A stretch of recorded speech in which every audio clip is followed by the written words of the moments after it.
when I got home, I would listen to the Wicked cast album on repeat, and Kristen was the Glinda on that album. And was Kristen the Glinda that you saw originally? She was already out, but at the time, Kristen was in a show called Promises, Promises on Broadway, and I was writing her fan letters, and I then asked her to coffee. And at this point, I'm probably 12.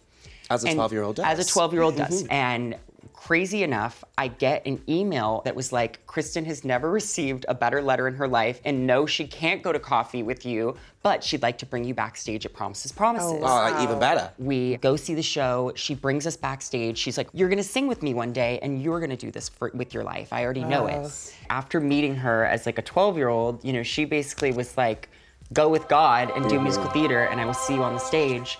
And so even when I was struggling with like my identity and, you know, coming out and navigating my puberty and my adolescence, I always came back to theater. And so Kristen helped make that idea possible. And what really inspired me was that she has such a unique, special relationship with like a higher power and faith.